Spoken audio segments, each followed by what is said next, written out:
profound memories of Ahmad. But before that, I want to also co-sign or add my words of recognition to his legacy as a political prisoner and as a revolutionary. So I knew him after he was out of prison. And the two memories I'm going to share may seem to be not having anything to do with that legacy. And on the face of it, they don't. But the fact that it's the same person and part of what I would like to share, I would offer, I would suggest how I think of Ahmad is that they are in fact part of his legacy as revolutionary and someone who's always trying to make the world a better place. So the first memory is about food. Food and family, let's say. So my son Cheney and Ahmad's youngest son, Ahmad and Tammy's son, Askia, are the same age. They're 1 month apart. 10 years old. And when they were very small, they used to hang out a lot together, play together. And our family spent a lot of time together. My son is the first, was my mother's first grandbaby.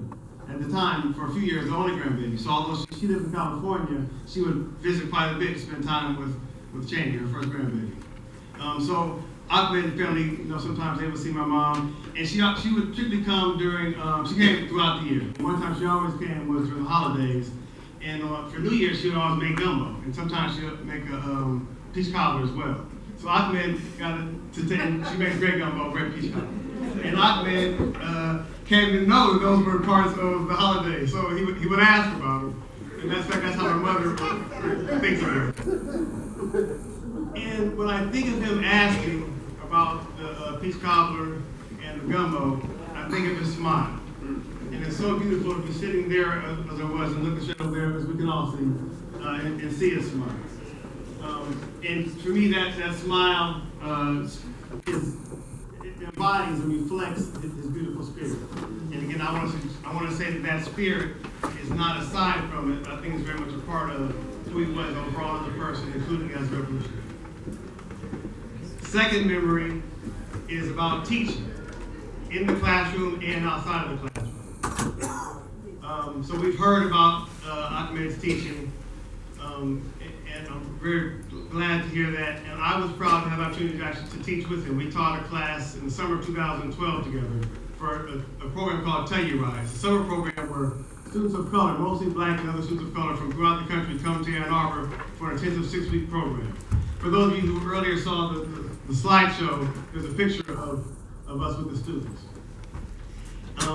And many of the students said the same types of things that we heard the two U of M-Dearborn students say about Ahmad's impact on them. We got emails and cards and so forth from them and then their evaluation of the program, see how much the program overall impacted them. And Ahmad in particular had a really profound impact on many of the students, a lasting impact. This is high school students who were going to be their senior year and then go to high school, and then help them go to college. And so, as many have said, that lasting impact is going to continue to carry on. His legacy, his presence will continue to carry on through those students as well. One of the things that I should say, Melvin Peters' comment on the slideshow speaks to this. Other people have, but I would just like to also mention that Ahmad was unique among many professors in African American studies, and that he was able to teach and to write about African American studies and African studies in ways that really gave richness to both of them. So there's much that we can say about the class, but rather than talk about what happened in the class, I want to talk more about what happened outside this class with these high school students. It's a great program for them intellectually and so forth, but one thing that we noticed, and he particularly noticed, was that the program didn't have much in place for them to do outside of the classroom. They lived in a house called Tell You Right House near campus. And so he really had the vision that they should have a wider range of activities to support their intellectual and personal development, as well as their personal development as well as intellectual development. And of course, the political was there as well. So he come up together, but with him leading, we come up with a few other activities for the students to do. And one of them, which is the particularly fond memory I have, is at the end of the program, we took them to laser tag. That was called.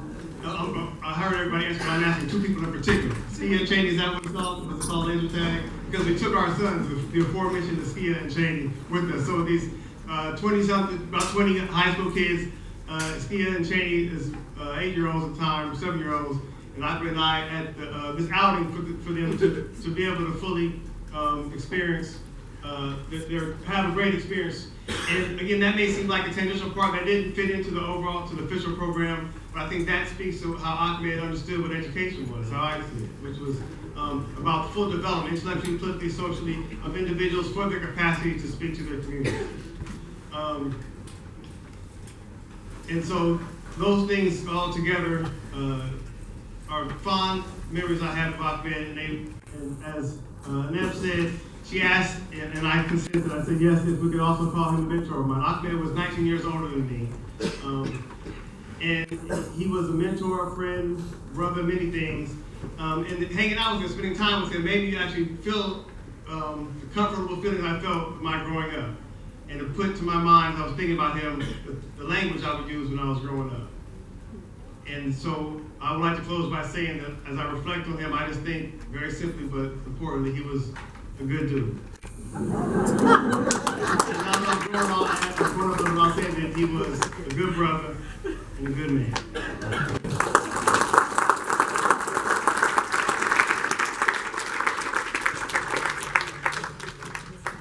It's my pleasure to call to the podium now Professor Joe Lunn. Professor Joe Lunn was an ally